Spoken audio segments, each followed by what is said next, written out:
Welcome everybody to the pre-match press conference ahead of the All Whites versus Cote d'Ivoire on Saturday night here in Toronto, and obviously on Sunday morning back in New Zealand. We are joined by All Whites head coach Darren Bazeley and vice captain Liberato Cacace. As I said, I'll kick off with an opening question and hand over to you guys. So, Baze, what are you looking to get out of this game and also the tournament in general?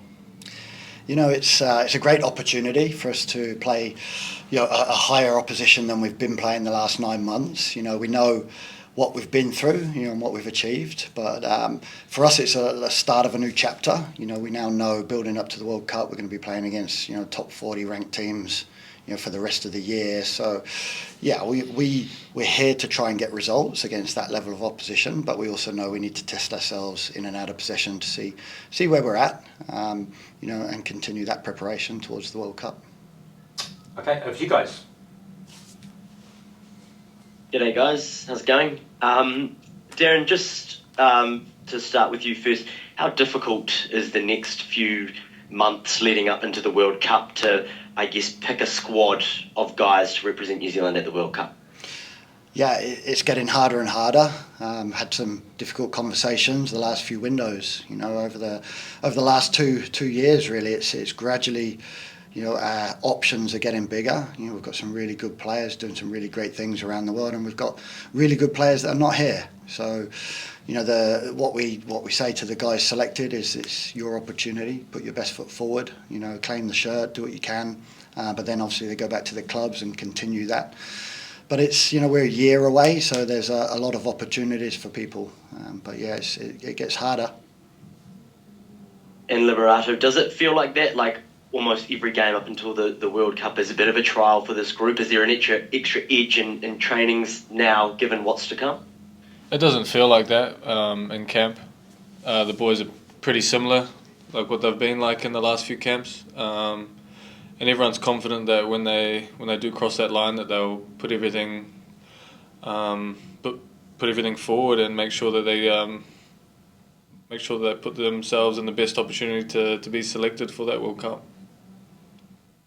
And Darren, what is it you're looking for, I guess, in the group of players that you give selection to for these windows? What are you looking for? I mean, a good performance. We're here to get results. We want to win games of football first and foremost. But yeah, some consistency. Against these higher ranked teams, we've done very well. We've done our jobs in these in the last 9 months and scored goals, won games, and played pretty well. Like we sort of expected ourselves to. And now we want to continue that. Against better opposition. But we're in a good place. We've got good players. We're ready for the challenge, and we know that we just need to keep building as we get sort of closer to the big show. Thanks, guys. Appreciate it. Go well. Thanks, Thank you. Hey guys, Darren, good to talk to you again. You've brought Finn back into the squad. So what's going to sway your decisions around the centre backs? Because you've got quite a few options there now. Like, is it a case of wanting to give opportunities to a few players, and especially a guy like Finn who wasn't involved last time? Yeah, I mean we'll always pick a stronger team as we can, but we'll also mix that with some change. Now, if you look at Finn, we made some decisions in conjunction with him and his club coaches back in March around what was best for him. And at the time, we felt, and everybody agreed, that it was best that he stayed at his club and continued to forge his sort of career there and make sure that he established himself as a first team player. And he did that. That worked really well. He's now played pretty much every minute of every game since that window. So that we knew, for Finn to compete for a starting place with us, he needs to be playing. He's done that now. He's put himself in a great position. We've got good options with Tyler, Boxy, Nando, and Tommy. But Finn's now, he's played almost every minute in the MLS. So yeah, he's a really good option for us. And you talk about players needing to play, I guess up until the World Cup. We've seen a few players leave their clubs, for various different reasons. Do they consult you, and do you sort of stress an importance to them around that, you need to be playing to give yourself the best chance of going to a World Cup? I think they're aware of that.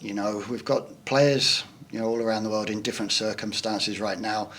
They've all got agents. So whilst I speak to them all and they'll ask opinions. They've got agents that get into all that and deal with that. And they're making sure that they're putting their agent putting their player in the best position. So I have no worries that players will get the right environments for themselves.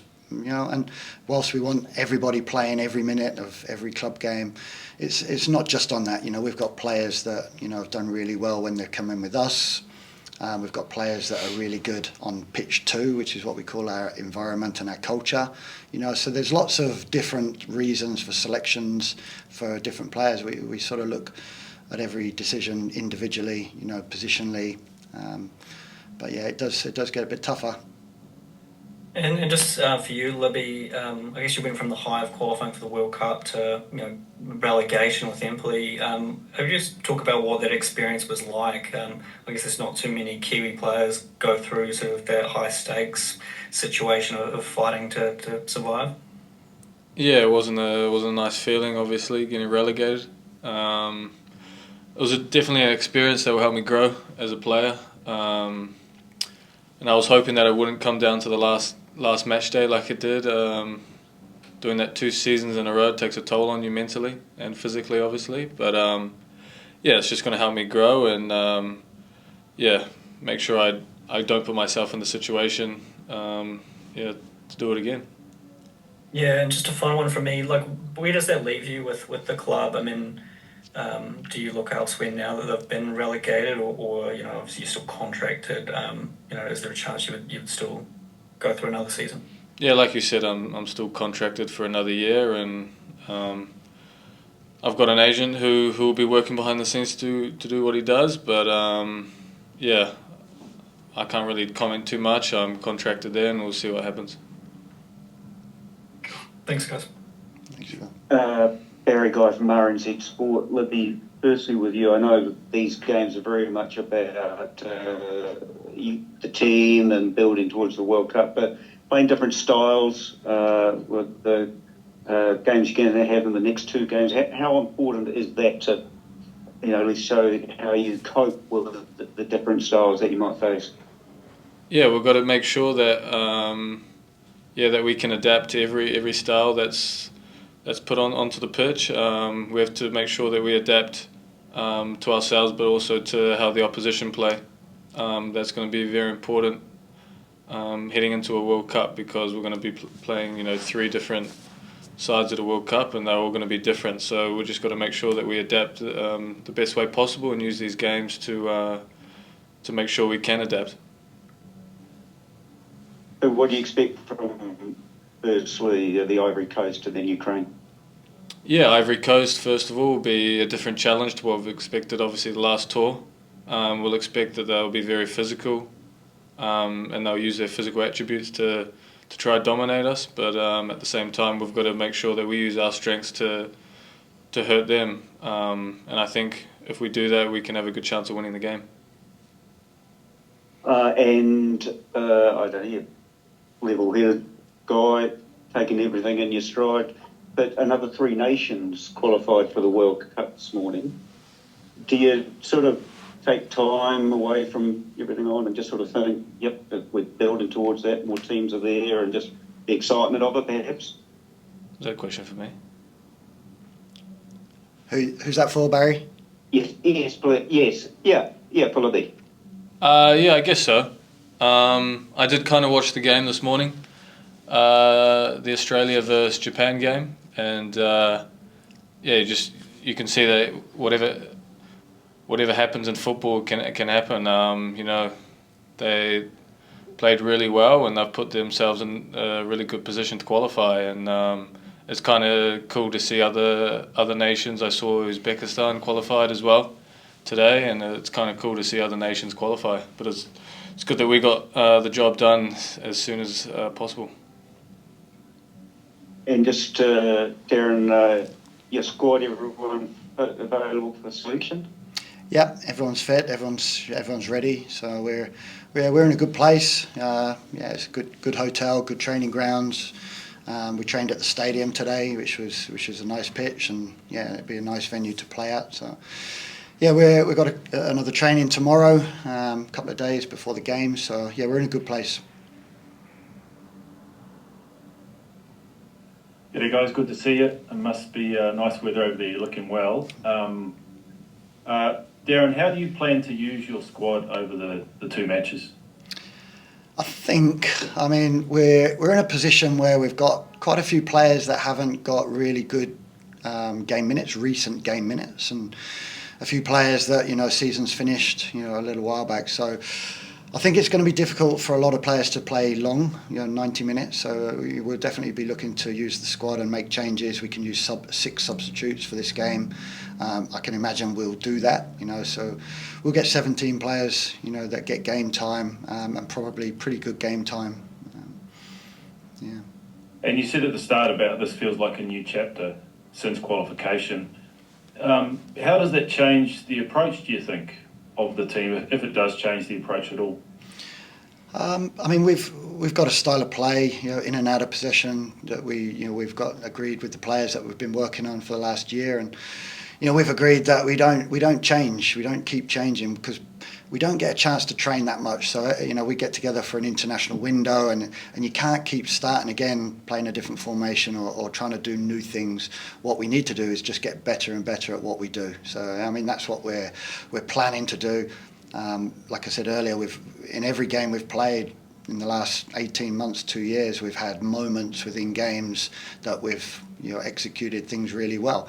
The challenge now is we do that more consistently and regularly, and we do it against better teams. And Libby, you've been vice captain for a little while now. How are you feeling as a really senior player in this group? Do you feel like you're one of the most senior players now? Yeah, I do feel like that. I am 24 now, so I do feel like I've got a bit of experience on my shoulders. But I don't try to change as much, even though I've been given this vice captaincy role. I try to help the boys and share my experiences with them, especially with the young ones, and try to help the team as much as I can. And just one more, Darren. The question before about selection getting tricky. How tricky is it with the selection around the guys that play the side of Chris Wood up the top? How tricky is that becoming? Yeah, we've got really good options. I think right now, pretty much all of them will get game time, and we need some of them to really, have standout moments, and then when they run out of steam, somebody else will come on and take that opportunity. So, yeah, if I look through positionally now, pretty much every position is getting competitive. Even at left back, it's getting competitive. So we've got good options. But yeah, I think you're right in those forward positions around Woodsy. It's really competitive. Yeah. Cool. Any further questions from anybody?